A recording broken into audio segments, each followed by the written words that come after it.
Welcome to QA focus. ഇന്ന് നമ്മൾ ഇലക്ട്രോസ്റ്റാറ്റിക്സിനകത്ത് നിന്നുള്ള PYQs ആണ് നോക്കുന്നത്. കുറേ വർഷങ്ങളായിട്ട് റിപ്പീറ്റ് ചെയ്ത് വരുന്ന പാറ്റേൺ ക്വസ്റ്റ്യൻസ് ആണ്. അതിൻ്റെ അകത്ത് തന്നെ നമുക്ക് വായിക്കുമ്പോൾ കുറച്ചും കൂടി കൺഫ്യൂഷൻ തോന്നുന്ന ടൈപ്പ് ക്വസ്റ്റ്യൻസ് ആണ് സെലക്ട് ചെയ്തിരിക്കുന്നത്. ഓക്കെ, ഫസ്റ്റ് ക്വസ്റ്റ്യൻ നോക്കിയേ. Charge on 2 identical metal balls is Q and 3Q. ഒരു ഐഡന്റിക്കൽ ആയിട്ടുള്ള ഒരേപോലുള്ള രണ്ട് മെറ്റൽ ബോൾസിന്റെ ചാർജ് നമുക്ക് തന്നിട്ടുണ്ട്. They are kept at same distance after an initial contact. രണ്ടും തമ്മിൽ കോണ്ടാക്റ്റ് കൊണ്ടുവന്നു. അത് കഴിഞ്ഞിട്ട് ആദ്യം ഇരുന്നത് ഏത് ഡിസ്റ്റൻസിലാണോ അതേ ഡിസ്റ്റൻസിൽ തന്നെ അതിനെ തിരിച്ചു വെച്ചു. The same distance question specify ചെയ്ത് പറയുന്നുണ്ട്. After an initial contact. ഇനി ഫൈൻഡ് ഔട്ട് ചെയ്യാൻ എന്താ പറഞ്ഞിരിക്കുന്നത്? What is the ratio of the initial to the final force? അതായത് ഇത് തമ്മിൽ ആദ്യം ഒരു ഡിസ്റ്റൻസ് വെച്ചിട്ടുണ്ട്. ആ സമയത്ത് ഇതിൻ്റെ ഇടയ്ക്ക് ഒരു ഫോഴ്സ് ആക്ട് ചെയ്യുന്നുണ്ട്. അത് കഴിഞ്ഞപ്പോൾ ഇത് തമ്മിൽ ഒരു കോണ്ടാക്റ്റ് കൊണ്ടുവന്നു. കോണ്ടാക്റ്റ് കൊണ്ടുവന്നു കഴിഞ്ഞിട്ട് പിന്നെയും അതിന് അതേ സെയിം ഡിസ്റ്റൻസിൽ തന്നെ കൊണ്ടുവച്ചു. ആ സമയത്ത് അവിടെ ആക്ട് ചെയ്യുന്ന ഫോഴ്സ് എന്താണെന്നാണ്. ഫോഴ്സ് ആദ്യം ആക്ട് ചെയ്യുന്ന ഫോഴ്സും ഇപ്പം കിട്ടുന്ന ഈ ഫോഴ്സും തമ്മിലുള്ള റേഷ്യോ ആണ് നമുക്ക് ക്വസ്റ്റിന് ചോദിച്ചിരിക്കുന്നത്. കിട്ടിയോ? ക്വസ്റ്റ്യൻ ക്ലിയർ ആയോ? ഒന്നുകൂടി ഒന്ന് വായിച്ചു നോക്കിയേ. Qയും 3Qയും രണ്ട് മെറ്റൽ സ്പിയേഴ്സ് ആണ്. അതിൻ്റെ ഇടയ്ക്ക് ഒരു ഫോഴ്സ് ആക്ട് ചെയ്യുന്നുണ്ട്. രണ്ടിനെയും കൂടി ഒരു കോണ്ടാക്റ്റ് കൊണ്ടുവന്നു. രണ്ടും കൂടി കോണ്ടാക്റ്റ് വന്നു കഴിഞ്ഞിട്ട് പിന്നെ അതിനെ സെയിം ഡിസ്റ്റൻസിൽ തന്നെ വെച്ചു. അപ്പം അതിൻ്റെ ഇടയ്ക്ക് ഒരു ഫോഴ്സ് ആക്ട് ചെയ്യുന്നുണ്ട്. ഫൈൻഡ് ഔട്ട് ചെയ്യാനുള്ളത് ആദ്യത്തെ ഫോഴ്സും പിന്നീടുള്ള ഫോഴ്സും കോണ്ടാക്റ്റ് വന്നു കഴിഞ്ഞുള്ള ഫോഴ്സും തമ്മിലുള്ള റേഷ്യോ ആണ് നമുക്ക് ഫൈൻഡ് ഔട്ട് ചെയ്യാനായിട്ട് നമുക്ക് ക്വസ്റ്റ്യൻ ചോദിച്ചിരിക്കുന്നത്. ഇവിടെ നമ്മൾ നോട്ട് ചെയ്യേണ്ട കാര്യം എന്താണെന്ന് വെച്ചാൽ, രണ്ടും തമ്മിൽ കോണ്ടാക്റ്റ് വന്നു കഴിയുമ്പം രണ്ടിൻ്റെ ഇടയ്ക്ക് ചാർജസ് ഷെയർ ചെയ്യും. എപ്പം വരെ? രണ്ടിൻ്റെയും ചാർജ് ഈക്വൽ ആവുന്നത് വരെ രണ്ടിൻ്റെ ഇടയ്ക്ക് ചാർജ് ഷെയർ ചെയ്യും. അങ്ങനെയാണെങ്കിൽ കോണ്ടാക്റ്റ് വന്നു കഴിഞ്ഞപ്പോൾ ഇതിൻ്റെ ചാർജസ് എത്രയായിരിക്കും? 2Q 2Q. ആദ്യം എത്ര ഉണ്ടായിരുന്നു? 1Qയും 3Qയും. ടോട്ടൽ 4 ചാർജസ് ആണ്. അത് ചാർജ് ഷെയർ ചെയ്ത് കഴിയുമ്പോൾ രണ്ടിന് ഈക്വൽ ആയിട്ടുള്ള ചാർജസ് ആയിരിക്കും വരുന്നത്. ഇതിന് 2Qയും ആയിരിക്കും, ഇതിന് 2Q ആയിരിക്കും. അങ്ങനെയാണെങ്കിൽ ഫോഴ്സ് F എന്ന് പറയുന്നത് K into Q1 Q2 by R square അല്ലേ? Q into 3Q by R square. F dash എന്ന് പറയുന്നതോ K ഇൻറ്റു ഇപ്പം വന്നിരിക്കുന്ന ചാർജസ് 2Qയും 2Qയും ആണ് അല്ലേ? ഇപ്പോൾ 2Q ഇൻറ്റു 2Q ബൈ ക്വസ്റ്റിന് പ്രത്യേകം പറയുന്നുണ്ട് സെയിം ഡിസ്റ്റൻസ് എന്ന്, R സ്ക്വയർ തന്നെ. ഇതിൻ്റെ റേഷ്യോ ഫൈൻഡ് ഔട്ട് ചെയ്താൽ നമ്മുടെ ആൻസറായി. കെ ഒക്കെ ക്യാൻസലാവും, ആറും ഒക്കെ ക്യാൻസലാവും അല്ലേ? Qയും Qയും എല്ലാം പോവും. ബാക്കി നമുക്ക് കിട്ടുന്നത്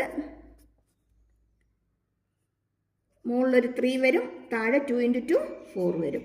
3/4 അത്രയേ ഉള്ളൂ. ക്ലിയർ ആയോ? ഇതേ ക്വസ്റ്റ്യൻ തന്നെ നമുക്ക് ചാർജസിന് വാല്യൂ തന്നിട്ട് ഫൈൻഡ് ഔട്ട് ചെയ്യാനും ചോദിക്കാം. ചാർജസിന് വാല്യൂ തന്നിട്ട് ഫൈൻഡ് ഔട്ട് ചെയ്യാനും നമുക്ക് ഇതേ ക്വസ്റ്റ്യൻ തന്നെ നമുക്ക് ചോദിക്കാം.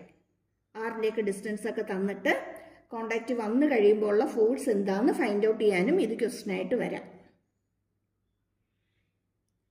ഇവിടെ കിട്ടിയോ? ഓക്കെ, ഇനി അടുത്ത ക്വസ്റ്റ്യനിലേക്ക് പോവാം.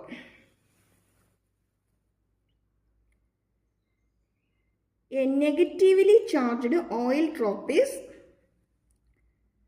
prevented from falling under gravity by applying a vertical electric field 100 volt per meter. If the mass of the drop is 1.6 into 10 raised to minus 3 gram, the number of electrons carried by the drop is. The number of electrons carried by the drop is. എപ്പോഴും ഇലക്ട്രോസ്റ്റാറ്റിക്സിനകത്ത് questions ഇത്തിരി ലെന്തി ആയിരിക്കും, നമുക്ക് വായിച്ചെടുക്കാനും ഇത്തിരി ബുദ്ധിമുട്ടായിരിക്കും. പ്രത്യേകിച്ച് ആദ്യമായിട്ടൊക്കെ exam എഴുതുന്നവരാണെങ്കിൽ question കാണുമ്പോൾ തന്നെ ഒത്തിരി വലിയ ക്വസ്റ്റ്യൻ നമുക്ക് വായിച്ചെടുക്കാൻ സമയമെടുക്കും. അതുപോലെ തന്നെ നമ്മളത് മനസ്സിലാക്കാനാണെങ്കിൽ നമുക്ക് അതിൽ കൂടുതലായിട്ട് നമുക്ക് ടൈം എടുക്കുന്നതായിട്ട് തോന്നും. പക്ഷേ ഈ പ്രോബ്ലംസ് ഒക്കെ ഒട്ടുമുക്കാലും സിമ്പിൾ പ്രോബ്ലംസ് ആണ്.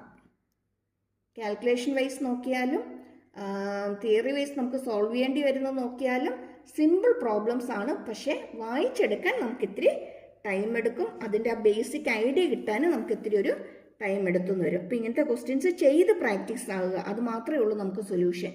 ചെയ്ത് പ്രാക്ടീസ് ആവുക. ഒരു 5-6 ക്വസ്റ്റ്യൻ വായിച്ചു കഴിയുമ്പോൾ 7ാമതൊരു ക്വസ്റ്റ്യൻ കിട്ടുമ്പോൾ നമുക്ക് തന്നെ അതൊന്ന് സ്ട്രൈക്ക് ചെയ്യാനായിട്ട് തുടങ്ങും. ഓ, ഇങ്ങനെ ആയിരിക്കാം, ചിലപ്പോൾ ഇതായിരിക്കാം ചോദിച്ചിരിക്കുന്നത്, അല്ലെങ്കിൽ കുറേയൊക്കെ ഉണ്ടെങ്കിലും പേടിക്കേണ്ട കാര്യമില്ല, ഇതിനകത്ത് ഇങ്ങനെയൊക്കെ ആയിരിക്കും ഇതിനകത്ത് വരുന്നതെന്നുള്ള ഒരു ഐഡിയ നമുക്ക്, ബേസിക് ഐഡിയ നമുക്ക് കിട്ടും. അപ്പോൾ കഴിയുന്നത് ഇങ്ങനെയുള്ള ക്വസ്റ്റ്യൻസ് കൂടുതൽ സോൾവ് ചെയ്യാനായിട്ട് നോക്കുക. അല്ലെങ്കിൽ കാണുമ്പോൾ തന്നെ വലിയ ക്വസ്റ്റ്യൻ അല്ലേ ചെയ്യേണ്ട, അല്ലെങ്കിൽ ബുദ്ധിമുട്ടാണ് എന്ന് ചിന്തിക്കേണ്ട, എളുപ്പമാണ് ചെയ്യാനായിട്ട്. കമ്പാരിറ്റീവ്ലി സോൾവ് ചെയ്യാൻ എളുപ്പമായിരിക്കും ഇങ്ങനെയുള്ള ക്വസ്റ്റ്യൻസ് ഒക്കെ. ഓക്കെ, ക്വസ്റ്റ്യൻ ഒന്നും കൂടെ ഒന്ന് വായിച്ചു നോക്കണേ.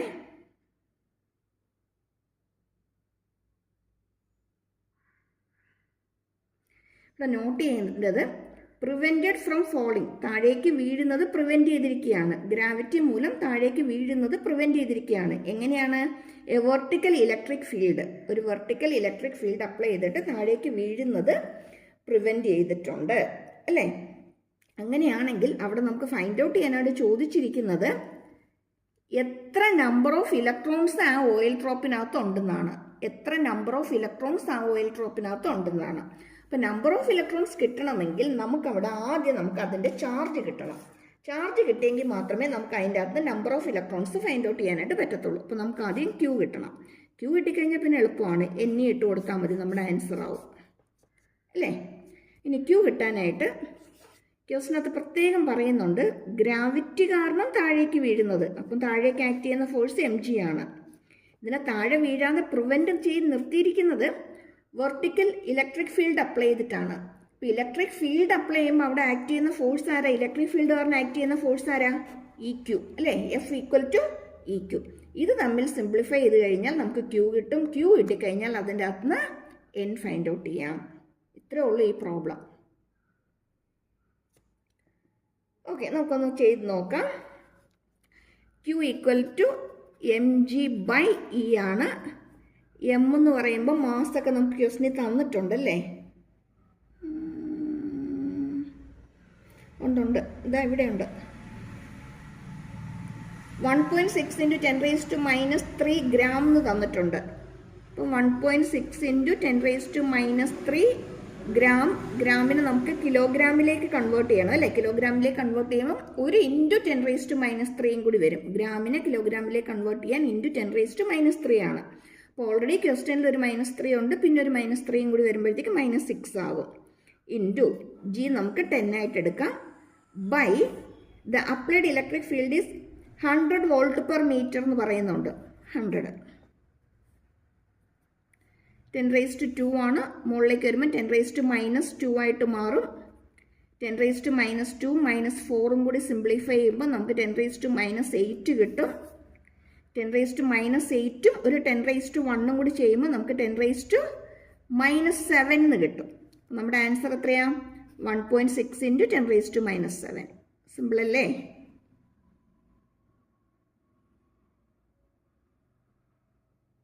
(10⁻2) മുകളിലേക്ക് വരുമ്പോൾ 10⁻2 ആകും.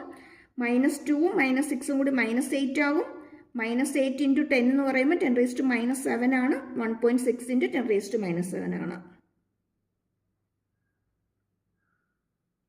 നമ്മുടെ പരിപാടി കഴിഞ്ഞില്ല. എന്താ കിട്ടേണ്ടത്? n ആണ് കിട്ടേണ്ടത് അല്ലേ?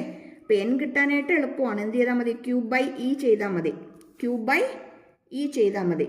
Q നമുക്ക് 1.6 × 10⁻7 ആണ്. E എന്ന് പറയുന്നത് നമുക്കറിയാം 1.6 × 10⁻19 ആണ്. സിംപ്ലിഫൈ ചെയ്യുമ്പോൾ 10⁻12 അത്ര തന്നെ, അത് തന്നെ 10⁻12 എന്ന് വരും. ക്ലിയർ ആയോ? ക്വസ്റ്റ്യൻ ഇത്തിരി വലുപ്പം ഉണ്ടെന്നേ ഉള്ളൂ, ചെയ്യാൻ എളുപ്പമാണ്, സിംപ്ലിഫൈ ചെയ്യാനായിട്ട് എളുപ്പമാണ്. അതിൻ്റെ ഐഡിയ നമുക്കൊന്ന് കത്തണം അല്ലേ? നമുക്കൊന്ന് സ്ട്രൈക്ക് ചെയ്യണം, എന്താണ് അവർ ഉദ്ദേശിക്കുന്നതെന്നുള്ളത് നമുക്ക് ക്ലിയർ ആക്കി കിട്ടണം, അത്രയേ ഉള്ളൂ. ഓപ്ഷൻ ഇവിടെ കിടപ്പുണ്ട്. ഇനി അടുത്ത ക്വസ്റ്റിനിലേക്ക് പോകാം. മുൻപായിട്ടൊരു കാര്യം ഒന്ന് പറഞ്ഞോട്ടെ. എല്ലാ ക്ലാസ്സിലും പറയുന്ന പോലെ സബ്സ്ക്രൈബ് ചെയ്യാനും ലൈക്ക് ചെയ്യാനും ഷെയർ ചെയ്യാനും മറന്നു പോകരുതേ. എല്ലാവരും തിരക്കില്ലെന്നറിയാം, എക്സാമിങ് അടുത്തെത്തി, അതിൻ്റെതായിട്ടുള്ള പ്രാക്ടീസ് ചെയ്യലും കൂടുതൽ ക്വസ്റ്റ്യൻസ് വർക്കൗട്ട് ചെയ്യലും അതിൻ്റെതായിട്ടുള്ള ആ ഒരു തിരക്കിലും ടെൻഷനിലും ഒക്കെ സ്ട്രെസ്സിലും ഒക്കെയാണെന്നറിയാം. എങ്കിലും ഒന്ന് സബ്സ്ക്രൈബ് ചെയ്തേക്കണേ. ഓക്കെ, അടുത്ത ക്വസ്റ്റ്യനിലേക്ക് പോവാം. The electric potential at a point on the axis of an electric dipole depends on the distance r of the point from the dipole as. അതായത് ഇലക്ട്രോസ്റ്റാറ്റിക് പൊട്ടൻഷ്യൽ, ഡൈപോളിൻ്റെ കേസിൽ ഇലക്ട്രോസ്റ്റാറ്റിക് പൊട്ടൻഷ്യൽ ഡിസ്റ്റൻസിനെ എങ്ങനെ depend ചെയ്യുന്നു എന്നുള്ളതാണ് നമ്മുടെ question ചോദിച്ചിരിക്കുന്നത്. നമുക്കറിയാം electrostatic പൊട്ടൻഷ്യലിൻ്റെ equation എന്ന് പറയുന്നത് constant K into P cos theta by R square ആണ്. P cos theta by R square ആണ്. ഓർക്കുന്നുണ്ടാവുമല്ലോ അല്ലേ? രണ്ട് ചാർജ് ഏതെങ്കിലും ഒരു പോയിന്റ് നമ്മൾ കൺസിഡർ ചെയ്തു. ആ പോയിന്റ് ഡൈപോൾ ആക്സിസുമായിട്ട് മേക്ക് ചെയ്യുന്നത്, നിങ്ങൾക്ക് ഡൈപോളിൻ്റെ ലെന്ത്, ഡൈപോളിൻ്റെ ആക്സിസുമായിട്ട് മേക്ക് ചെയ്യുന്ന ആംഗിൾ തീറ്റയാണ്. അങ്ങനെയെങ്കിൽ നമുക്ക് കിട്ടുന്ന equation K P cos theta by R square ആണ്. ക്വസ്റ്റ്യൻ പറഞ്ഞിരിക്കുന്നത് along the axis of the dipole എന്നാണ്. Along the axis of the dipole വരണമെന്നുണ്ടെങ്കിൽ ആ പോയിന്റ് എവിടെ തന്നെയായിരിക്കും? സെയിം ആക്സിസിൽ തന്നെയായിരിക്കും. ഇവിടെ എവിടെയെങ്കിലും ആയിരിക്കും ആ പോയിന്റ്. അങ്ങനെയെങ്കിൽ ഇവിടെ തീറ്റയുടെ വാല്യൂ എന്തായിട്ട് മാറും? 0 ആയിട്ട് മാറും. തീറ്റയുടെ വാല്യൂ 0 ആയിട്ട് മാറിക്കഴിഞ്ഞാൽ പിന്നെ നമുക്ക് കിട്ടുന്നത് v equal to K P by R square ആണ്. അങ്ങനെയെങ്കിൽ v പ്രൊപ്പോർഷണൽ ടു 1/r² ആണ്, അല്ലെങ്കിൽ v പ്രൊപ്പോർഷണൽ ടു r⁻² ആണ്. അപ്പം വി എന്തിനെ ഡിപ്പെൻഡ് ചെയ്യുന്നു? V depends on r⁻². Clear ആയോ? r⁻². ഡൈപോളിന് ഇതുപോലുള്ള സിമ്പിൾ ആയിട്ടുള്ള ക്വസ്റ്റ്യൻസും ചോദിച്ചു കാണാറുണ്ട് കേട്ടോ. Next question. 2 metallic spheres of radius 1 cm and 3 cm are given charges of -1 × 10⁻² coulomb and 5 × 10⁻² coulomb respectively. If these are connected by a conducting wire, the final charge on the biggest sphere is. ഈ type of questions സാധാരണ കണ്ടുവരുന്നതാണ്. കീമിനും നീറ്റിനും ഒക്കെ സാധാരണ കണ്ടുവരുന്ന questions തന്നെയാണ്. 2 വർഷത്തെയും PYQs എടുത്ത് നോക്കുകയാണെങ്കിൽ ഈ type question ഉറപ്പായിട്ടുണ്ടായിരിക്കും. ഇതും ഒരു PYQ തന്നെയാണ്. അതുപോലെ തന്നെ നമ്മുടെ ഫൈനൽ എക്സാമിന് CBSE ആയാലും സ്റ്റേറ്റ് ആയാലും ഈ ടൈപ്പ് ഓഫ് ക്വസ്റ്റ്യൻസ് സാധാരണ കണ്ടുവരുന്ന ടൈപ്പ് ഓഫ് ക്വസ്റ്റ്യൻ ആണ്. അതുകൊണ്ടൊന്ന് നോക്കിയിട്ടേക്കണം കേട്ടോ. അതായത് ഇതൊരു തിയറി ബേസ്ഡ് ക്വസ്റ്റ്യൻ ആണ്.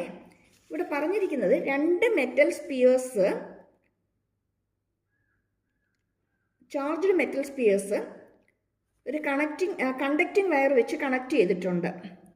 അങ്ങനെയാണെങ്കിൽ ഇതിനകത്ത് ഏതെങ്കിലും ഒരു സ്പിയറിനകത്ത് ചാർജ് ഫൈൻഡ് ഔട്ട് ചെയ്യാനാണ് നമുക്കിവിടെ ക്വസ്റ്റ്യൻ ചോദിച്ചിരിക്കുന്നത്. ഇവിടെ നമ്മൾ 2 സ്പിയർ എടുത്തു.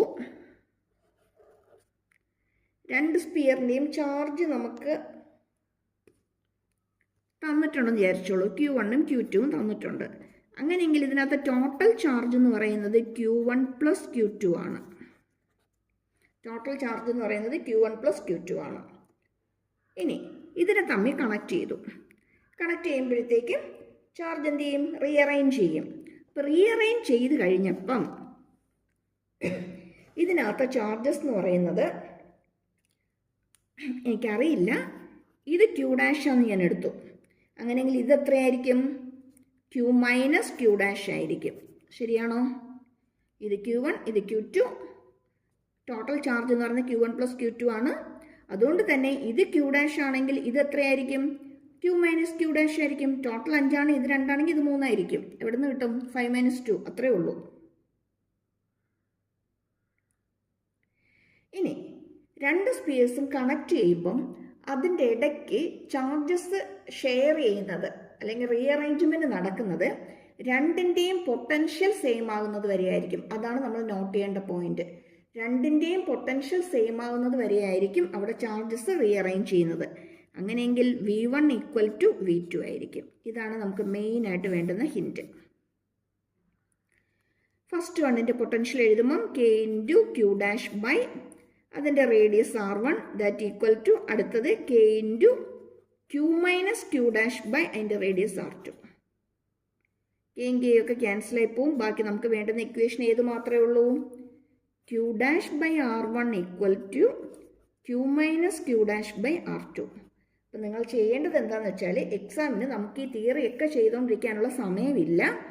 ഈ ഇക്വേഷൻ ബൈ ഹാർട്ട് ചെയ്തിടുക.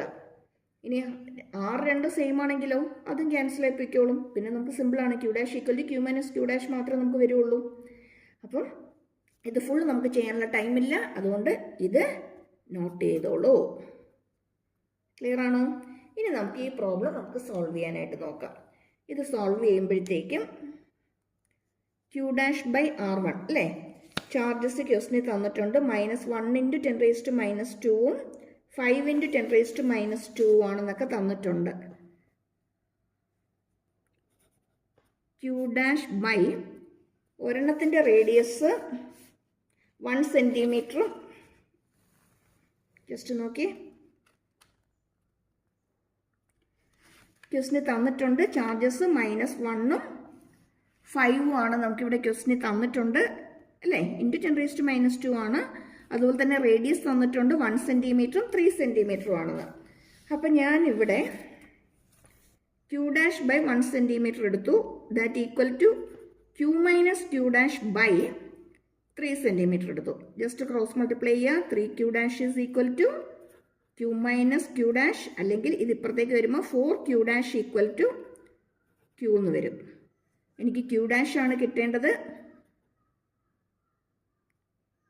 Q/4 എന്ന് വരും. Q/4 that equal to Q ക്വസ്റ്റിന് തന്നിട്ടുണ്ട് -1ഉം 5ഉം ആണെന്ന്. അപ്പോൾ ടോട്ടൽ ചാർജ് അവിടെ എത്രയാ? ടോട്ടൽ ചാർജ് എന്ന് പറയുന്നത് -1 + 5 × 10⁻² ആണ്. ശരിയാണോ? -1 + 5 × 10⁻² എന്ന് വെച്ചാൽ 4 × 10⁻² ബൈ 4. അപ്പോൾ എനിക്ക് ക്യൂ ഡാഷ് ഇവിടെ എത്ര കിട്ടി? Q dash equal to 1 × 10⁻² coulomb കിട്ടി. ഓക്കെ. ഇനി ഈ പ്രോബ്ലം നമ്മൾ സ്ഥിരം തെറ്റിക്കുന്നത് ഇവിടെയാണ്. ക്വസ്റ്റ്യനിൽ എന്തെങ്കിലും ഒന്ന് സ്പെസിഫിക് ആയിട്ട് ചോദിച്ചിട്ടുണ്ടാവും. നമ്മുടെ ഇവിടെ final charge on the biggest sphere ആണ് ചോദിച്ചിരിക്കുന്നത്. നമ്മൾ ഇവിടെ ഫൈൻഡ് ഔട്ട് ചെയ്തത് charge on the smallest sphere ആണ്. ഓക്കെ, 1 റേഡിയസ് വരുന്നതിൻ്റെയാണ് ക്യൂ ഡാഷ്. നമുക്ക് കിട്ടേണ്ടത് ആരുടെയാണ്? 3 റേഡിയസ് വരുന്നതിൻ്റെയാണ്. അതാണ് ബിഗ്ഗസ്റ്റ് ഡ്രോപ്പ്. അപ്പം ബിഗ്ഗസ്റ്റ് 1ൻ്റെ എന്ന് പറയുമ്പോഴത്തേക്കും 3യുടേത് വേണം നമുക്ക് കിട്ടാൻ. 3യുടെ ചാർജ് എന്ന് പറയുന്നത് ക്യൂ മൈനസ് ക്യൂ ഡാഷ് ആണ്. അപ്പോൾ ക്യൂ നമുക്ക് പറഞ്ഞു, നമ്മൾ ഓൾറെഡി 4 ആണ് നമ്മളിവിടെ പറഞ്ഞു അല്ലേ. -1 + 5 ചെയ്തപ്പോൾ നമ്മൾ 4 ആണെന്ന് പറഞ്ഞു. ഇവിടെ നമുക്ക് കിട്ടിയത് 1 ആണ്. ക്യൂ ഡാഷ് കിട്ടിയത് 1 ആണ്. അങ്ങനെയെങ്കിൽ ക്യൂ മൈനസ് ക്യൂ ഡാഷ് എത്രയായിരിക്കും? 4 - 1 × 10⁻² ആയിരിക്കും. That is 3 × 10⁻². ആൻസർ കിട്ടി. ഇങ്ങനെയുള്ള ക്വസ്റ്റ്യൻസിലൊക്കെ ആയിരിക്കും നമ്മൾ സാധാരണ മാർക്കൊക്കെ കളയുന്നത്. ഒന്നാമത് വലിയ ക്വസ്റ്റ്യൻ ആണെന്നൊക്കെ വിചാരിച്ച് നമ്മൾ സ്കിപ്പ് ചെയ്യാനായിട്ട് നോക്കും. സിമ്പിളാണ്. 2 ഇതിങ്ങനെ ലെന്തിയായിട്ട് ചെയ്തു വരുമ്പോൾ നമ്മുടെ ടൈം വെറുതെ വേസ്റ്റ് ആയിക്കൊണ്ടിരിക്കും. അതുകൊണ്ട് ഈസി സ്റ്റെപ്പ് ട്രിക്ക് ഫോളോ ചെയ്യുക. Q dash by R1 equal to Q minus Q dash by R2 ആണ് ഇക്വേഷൻ. ഇനി അത് വെച്ച് സോൾവ് ചെയ്ത് വരുമ്പോഴും നമ്മൾ തെറ്റിക്കുന്നത് ഇവിടെ ആയിരിക്കും.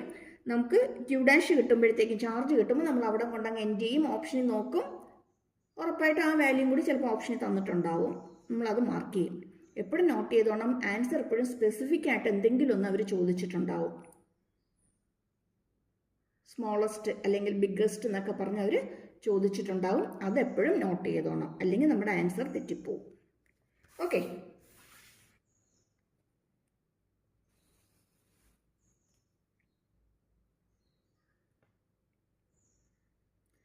അടുത്ത ക്വസ്റ്റിലേക്ക് വന്നേ. 500 microfarad capacitor is charged at a steady rate of 100 μs/s. The potential across the capacitor will be 10 volt after the time interval of, അതായത് 500 microfarad ഉള്ളത് സ്റ്റഡി ആയിട്ട് ചാർജ് ചെയ്തുകൊണ്ടിരിക്കുകയാണ്. അതിൻ്റെ പൊട്ടൻഷ്യൽ 10 വോൾട്ട് എത്താനായിട്ട് എത്ര ടൈം എടുക്കും എന്നാണ് ക്വസ്റ്റ്യൻ ചോദിച്ചിരിക്കുന്നത്. അതിൻ്റെ പൊട്ടൻഷ്യൽ 10 വോൾട്ട് എടുക്കാനായിട്ട് എത്ര ടൈം എടുക്കും എന്നാണ് ചോദിച്ചിരിക്കുന്നത്. കപ്പാസിറ്റർ നമ്മൾ ചാർജ് ചെയ്തുകൊണ്ടിരിക്കുന്നത് 100 മൈക്രോ കൂളം പെർ സെക്കൻഡ് ആണ്. അപ്പോൾ ഇവിടെ നമുക്ക് ആദ്യം അറിയേണ്ടത് ഇതിനകത്ത് ടോട്ടൽ എത്ര ചാർജ് ഉണ്ടെന്ന് നമ്മൾ അറിയണം. ടോട്ടൽ ചാർജ് എത്രയുണ്ടെന്ന് നമുക്ക് കിട്ടണം. എന്നിട്ട് 100 മൈക്രോ കൂളം ചാർജ് ചെയ്യാൻ 1 സെക്കൻഡ് ആണെങ്കിൽ നമുക്ക് കിട്ടിയ കൂളംബ് എത്രയാണോ അത്രയും ചാർജ് ചെയ്യാനായിട്ട് എത്ര ടൈം എടുക്കും നമ്മൾ ഫൈൻഡ് ഔട്ട് ചെയ്യണം. ഐഡിയ ഇവിടെ കിട്ടിയോ? ഇതിനകത്ത് ടോട്ടൽ എത്ര ചാർജ് ഉണ്ട് നമുക്ക് കിട്ടണം. എന്നിട്ട് 100 മൈക്രോ കൂളം ചാർജ് ചെയ്യാനായിട്ട് 1 സെക്കൻഡ് ആണെങ്കിൽ നമുക്ക് കിട്ടിയത് എത്രയാണോ അത് ചാർജ് ചെയ്യാൻ എത്ര വേണമെന്ന് നമ്മൾ ഫൈൻഡ് ഔട്ട് ചെയ്യണം. 5 പെന്നിന് 20 രൂപയായി. നമുക്കൊരു 30 പെന്നിൻ്റെ വില കിട്ടണം. അപ്പോൾ നമ്മൾ എന്ത് ചെയ്യും? ആദ്യം ഒരു പെന്നിൻ്റെ വാല്യൂ ഫൈൻഡ് ഔട്ട് ചെയ്യും. അത് വെച്ചിട്ട് 30 മൾട്ടിപ്ലൈ ചെയ്യുമ്പോഴത്തേക്കും നമുക്ക് കിട്ടേണ്ട ആൻസർ ആവും. കറക്റ്റാണോ? അത് തന്നെയാണ് ഇവിടെ അപ്ലൈ ചെയ്യേണ്ട ട്രിക്കും. ഇവിടെ കിട്ടിയോ? ചെയ്ത് നോക്കാം, സിംപ്ലിഫൈ ചെയ്ത് നോക്കാം. സി തന്നിട്ടുണ്ട് 500 μF ആണ്. പൊട്ടൻഷ്യൽ തന്നിട്ടുണ്ട് 10 വോൾട്ട് ആണ്. അങ്ങനെയെങ്കിൽ നമുക്ക് Q കണ്ടുപിടിക്കാനുള്ള equation Q equal to CV ആണ്. ദാറ്റ് ഈസ് 500 മൈക്രോ ഫാരഡ് എന്ന് പറയുമ്പോൾ 10⁻⁻6 ഇൻറ്റു 10 വരും. ദാറ്റ് ഈസ് 5 ഇൻറ്റു 10⁻⁻6 ഇൻറ്റു 2 0 ഇവിടെ ഒരു 0 10⁻3 that equal to 5 into 10⁻³ coulomb നമുക്ക് കിട്ടും. 5 ഇൻറ്റു 10⁻³ കൂളംബ് നമുക്ക് കിട്ടും. ക്വസ്റ്റ്യൻ നമുക്ക് തന്നിട്ടുണ്ട് charging at the rate of 100 micro coulomb per second, അല്ലെങ്കിൽ 100 ഇൻറ്റു 10⁻⁻6 കൂളം പെർ സെക്കൻഡ് എന്ന് എഴുതാം. 100 ഇൻറ്റു 10⁻⁻6 എന്ന് പറയുന്നത് 10⁻⁻4 കൂളം പെർ സെക്കൻഡ് എന്നാണ്. ഇത്രയും ക്ലിയർ ആയോ? ഇനി നോക്കിക്കേ, 10⁻⁻4 കൂളം ചാർജ് ചെയ്യാനായിട്ട്, ഇത്രയും ചാർജ് ചെയ്യാനായിട്ട് കപ്പാസിറ്ററിന് 10⁻⁻6 കൂളം ചാർജ് കൊടുക്കാനായിട്ട് നമുക്ക് 1 സെക്കൻഡ് വേണം. അങ്ങനെയെങ്കിൽ 1 കൂളം ചാർജ് കൊടുക്കാൻ എത്ര ടൈം വേണ്ടി വരും? 1/10⁻⁻4 സെക്കൻഡ് വേണ്ടി വരും. നമുക്ക് കിട്ടേണ്ടത് 5 ഇൻറ്റു 10⁻⁻3 കൂളം ചാർജ് ചെയ്യാനായിട്ട് എത്ര ടൈം വേണമെന്നാണ്. 1/10⁻⁻4 ഇൻറ്റു നമുക്ക് വേണ്ടത് എത്രയാണോ അതുകൊണ്ട് മൾട്ടിപ്ലൈ ചെയ്യുക. 1 കൂളമ്പിന് എത്രയാണോ അതിനെ നമുക്ക് വേണ്ടത് എത്രയാണോ അതുകൊണ്ട് മൾട്ടിപ്ലൈ ചെയ്യുക. 10⁻⁻4 മുകളിലേക്ക് വരുമ്പോഴത്തേക്കും 10⁻⁴ ആയിട്ട് മാറും. 4ഉം -3യും കൂടി വരുമ്പോൾ 10⁻1 വരും. 10⁻1 ഇൻറ്റു 5 എന്ന് പറയുന്നത്, അല്ലെങ്കിൽ 5 ഇൻറ്റു 10 എന്ന് പറയുന്നത് 50 സെക്കൻഡ്സ് കിട്ടും. ക്ലിയർ ആയോ? ഓക്കെ, ഇനി നമുക്ക് അടുത്തൊരു ക്വസ്റ്റ്യൻ നോക്കാം. എല്ലാം PYQs ആട്ടോ, ഒപ്പം തന്നെ ചെയ്തു പൊയ്ക്കോണേ. Figure below shows 4 plates each of area A and separated by a distance D. What is the effective capacitance of this combination? നമുക്കൊരു കപ്പാസിറ്ററിൻ്റെ കോമ്പിനേഷൻ തന്നിട്ടുണ്ട്. അതിൻ്റെ എഫക്റ്റീവ് കപ്പാസിറ്റൻസ് എന്താണെന്നാണ് നമുക്കിവിടെ ക്വസ്റ്റ്യൻ ചോദിച്ചിരിക്കുന്നത്. കപ്പാസിറ്ററിൻ്റെ കോമ്പിനേഷൻ തന്നിരിക്കുന്നത് നോക്കിക്കേ, കണ്ടോ? ഇതാണ് നമുക്ക് തന്നിരിക്കുന്ന കോമ്പിനേഷൻ എന്ന് പറയുന്നത്. ഇതിൻ്റെ എഫക്റ്റീവ് കപ്പാസിറ്റൻസ് വേണം നമുക്ക് ഫൈൻഡ് ഔട്ട് ചെയ്യാനായിട്ട്. ജസ്റ്റ് ഒന്നുകൂടി നോക്കിക്കോണം. Figure below shows 4 plates each of area A ആണ്, separated by a distance D ആണ്. What is the effective capacitance of this combination?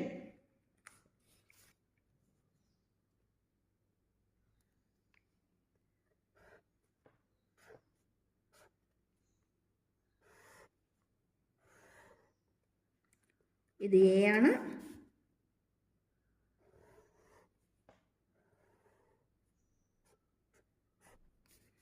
ഇത് ബി ആണ്.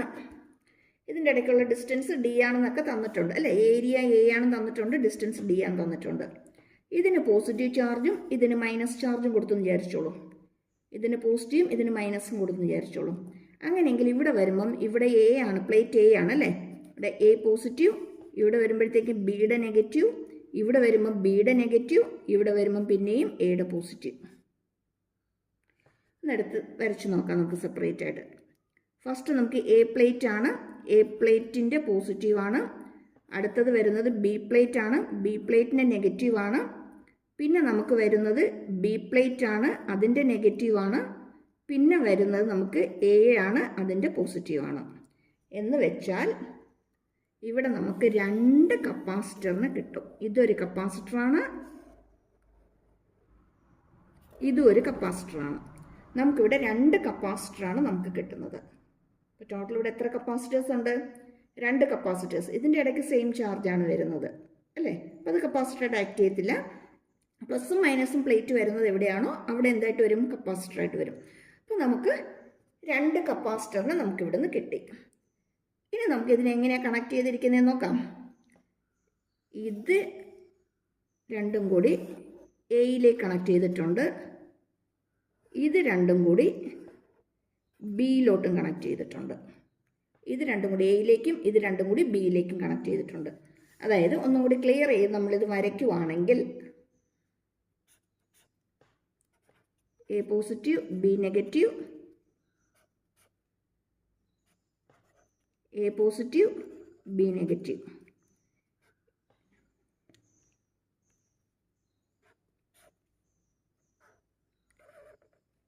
ഇത് രണ്ടും കൂടി എയിലേക്ക് കണക്ട് ചെയ്തിട്ടുണ്ട്, ഇത് രണ്ടും കൂടി ബിയിലോട്ട് കണക്ട് ചെയ്തിട്ടുണ്ട്. ക്ലിയർ ആയോ? ഇനി ഇതിൻ്റെ കപ്പാസിറ്റൻസ് സി ആണ്, ഇതിൻ്റെ കപ്പാസിറ്റൻസ് സി ആണെങ്കിൽ എഫക്റ്റീവ് കപ്പാസിറ്റൻസ് എന്തായിരിക്കും? 2C ആയിരിക്കും അല്ലേ. അതായത് പാരലൽ കോമ്പിനേഷനകത്ത് എഫക്റ്റീവ് കപ്പാസിറ്റൻസ് എന്ന് പറയുന്നത് ആഡ് ചെയ്താൽ മതി. എഫക്റ്റീവ് കപ്പാസിറ്റൻസ് 2C ആയിരിക്കും. ഇനി പാരലൽ പ്ലേറ്റ് കപ്പാസിറ്ററിൻ്റെ കപ്പാസിറ്റൻസ് എന്ന് പറയുന്നത് ε0 A/D ആണ്. ഇപ്പോൾ 2 ഉണ്ടെങ്കിലോ 2ε0 A/D. Answer 2ε0 A/D. ഇത്രയേ ഉള്ളൂ ചെയ്യാനായിട്ട്. നമുക്കിതിൻ്റെ ഐഡിയ കിട്ടിക്കഴിഞ്ഞാൽ പിന്നെ സിമ്പിളാണ്. 2ε0 A/D എന്ന് ആൻസർ വരും. ക്ലിയർ?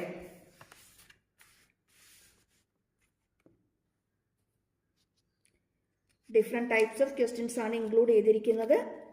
എല്ലാം പ്രീവിയസ് ഇയറിലൊക്കെ ചോദിച്ചിട്ടുള്ള ക്വസ്റ്റ്യൻസ് തന്നെയാണ്. അടുത്ത ഒരു ഇമ്പോർട്ടൻറ്റ് ക്വസ്റ്റ്യൻ ആണ്.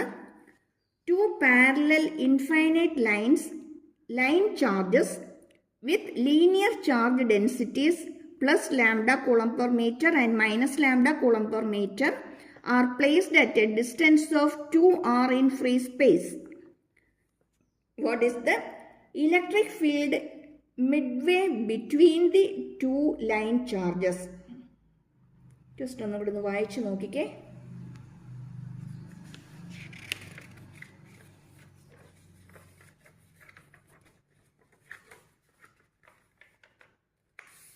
നോക്കിയോ? ക്വസ്റ്റ്യൻ വായിച്ചു നോക്കിയോ? ഇവിടെ നമുക്ക് 2 ലൈൻ ഓഫ് ചാർജ് തന്നിട്ടുണ്ട്. ആദ്യത്തേതിൻ്റെത് plus lambda coulomb per metre ആണ്. അടുത്ത ലൈൻ ഓഫ് ചാർജ് തന്നിട്ടുണ്ട്, അതിൻ്റെ minus lambda coulomb per metre ആണ് അല്ലേ. ഗോസ് തിയറത്തിൻ്റെ ആപ്ലിക്കേഷനാണ്, അതിൻ്റെ അകത്ത് വരുന്ന ക്വസ്റ്റ്യൻ ആണ്. ഇനി ഇതിൻ്റെ സെപ്പറേഷൻ എന്ന് പറയുന്നത് 2r ആണ് ക്വസ്റ്റ്യനിൽ തന്നിട്ടുണ്ട്. അതിൻ്റെ മിഡ്വേ എന്ന് പറയുമ്പം ഇവിടുന്ന് r ഡിസ്റ്റൻസും ഇവിടുന്ന് r ഡിസ്റ്റൻസും തന്നെയായിരിക്കും.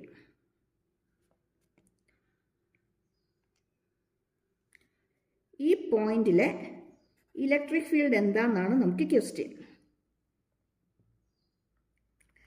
നമുക്കറിയാം പ്ലസ് ചാർജ് കാരണം വരുന്നത് അല്ലേ, പ്ലസ് ആണ്. ലീനിയർ ചാർജ് ഡെൻസിറ്റി പ്ലസ് ആണ്. ഇലക്ട്രിക് ഫീൽഡ് ആക്ട് ചെയ്യുന്നത് എവേ ഫ്രം ദി ചാർജ് ആയിരിക്കും അല്ലേ. അപ്പം ഇത് ഫസ്റ്റ് ലൈൻ, ഇത് സെക്കൻഡ് ലൈനായിട്ട് എടുത്തു കഴിഞ്ഞാൽ E1 ആക്ട് ചെയ്യുന്നത് റൈറ്റിലേക്കായിരിക്കും. ഇത് നെഗറ്റീവാണ്. നെഗറ്റീവ് ആണെങ്കിൽ, നെഗറ്റീവ് ചാർജസ് ആണെങ്കിൽ ഫീഡ് ലൈൻസ് ആക്ട് ചെയ്യുന്നത് എപ്പോഴും ഇൻറ്റു ദി ചാർജ് ആണ് അല്ലേ, ചാർജിനകത്തേക്കാണ്. അതായത് ഫീഡ് ലൈൻസിനടുത്തേക്കായിരിക്കും ചാർജ് ആക്ട് ചെയ്യുന്നത് E2. ഇവിടുത്തെ ടോട്ടൽ ഇലക്ട്രിക് ഫീൽഡ് എന്തായിരിക്കും? E1 പ്ലസ് E2 ആയിരിക്കും. E1 പ്ലസ് E2 ആയിരിക്കും അല്ലേ? മാഗ്നിറ്റ്യൂഡാണ് E1 E2. ഇതിൻ്റെ രണ്ടിൻ്റെയും മാഗ്നിറ്റ്യൂഡ് ആഡ് ചെയ്യുന്നതിന് ഈക്വൽ ആയിരിക്കും. ഇനി നോക്കി, E1 എന്ന് പറയുന്നത് ഇലക്ട്രിക് ഫീൽഡ്, E1ഉം E2ഉം സെയിം ആണ്. E1 എന്ന് പറയുന്നത് electric field due to the line of charge at a distance R ആണ് അല്ലേ? Electric field due to this line of charge, അല്ലെങ്കിൽ ലൈൻ ഓഫ് ചാർജ് എന്ന് പറയുന്നത് linear charge density lambda coulomb per metre ആണ്. അതിൽ നിന്ന് R ഡിസ്റ്റൻസിലുള്ള ഇലക്ട്രിക് ഫീൽഡാണ്. ഒന്നും ചെയ്യാനില്ല, നമ്മൾ പഠിച്ച സെയിം ഇക്വേഷൻ തന്നെ, 2πε0R അല്ലേ? തിയറി നമ്മൾ പഠിച്ചു തോർക്കുന്നില്ലേ? ലൈൻ ഓഫ് ചാർജ് എടുത്തിട്ട് R ഡിസ്റ്റൻസ് ഫൈൻഡ് ഔട്ട് ചെയ്യാനായിട്ട് നമ്മൾ എന്ത് ചെയ്യും? ഒരു ഇമാജിനറി ഗോസിയൻ സർഫസ് എടുക്കും സിലിണ്ടറായിട്ട്, എന്നിട്ട് ഡിറൈവ് ചെയ്യും. അത്രയേ ഉള്ളൂ. λ/2πε0R. E2 എത്ര തന്നെയായിരിക്കും? അറ്റ് എ ഡിസ്റ്റൻസ് R തന്നെയല്ലേ? 2πε0R ആയിരിക്കും. ഇത് രണ്ടും കൂടി ആഡ് ചെയ്യുക. അരയും കൂടി കൂട്ടിയാൽ എന്ത് കിട്ടും? 1. ദാറ്റ് ഈസ് λ/πε0R എന്ന് വരും. ശരിയാണോ? Half λ/πε0R, half λ/πε0R. ഹാഫും കൂടി ആഡ് ചെയ്തപ്പോൾ λ/πε0R. അത്രയേ ഉള്ളൂ. ക്ലിയർ ആണോ?